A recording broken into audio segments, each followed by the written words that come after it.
Margaret Allan's letter on Friday, November 15, on the lack of accessible train stations in Glasgow will strike a chord with countless members of the MS community for whom a lack of accessibility has a very real impact on a daily basis, on their employment, ability to see friends and attend medical appointments.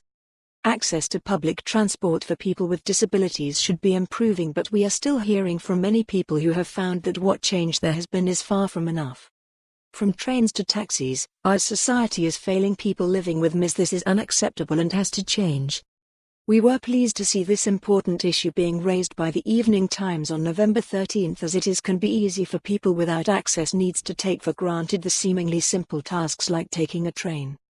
We echo the comments made by the Glasgow Disability Alliance, GDA, that public transport has to be accessible to ensure disabled people can fully participate in the life of the city.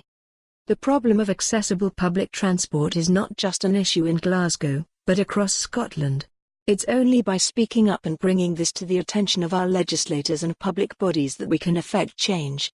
We urge people affected to let their communities know the impact by contacting their elected representatives and talking to organisations like GDA and ourselves. Mona Simpkins, Director of MS Society Scotland.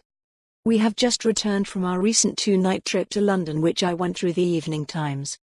I was so happy when I received the email to advise, and a big thanks to Ria Busi from Publicity for making all the arrangements. Our stay was at the Leonardo Tower Bridge Hotel, and it's a great location for staying in London. Rooms are great and lovely choice at buffet breakfast. Leisure facilities looked great, but we did not have time to try them out, hopefully on a return visit. It was great trying to see as many attractions as we could while in London. Fiona and Stuart Barhead. I remember Springburn when it was a vibrant working class area, with high employment. The Talisman, battle to knock down derelict pub finally won, Friday. Sadly, the closure of its many factories and workshops have led to its demise. In my day, the Belgrave Hill was a highly desirable area, close to Springburn Park. Unfortunately, the area was developed with poorly designed houses and lack of facilities for the unfortunate tenants. The Talisman attracted undesirables to the area. Like the Belgrave, it became a place to avoid.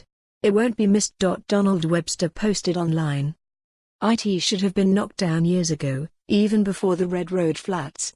Gary Chalmers posted online. How many hotels does Glasgow need? Holiday Inn reveals £18 million hotel plans on River Clyde at Pacific Quay, ET Online. For more on this story, visit the news article link.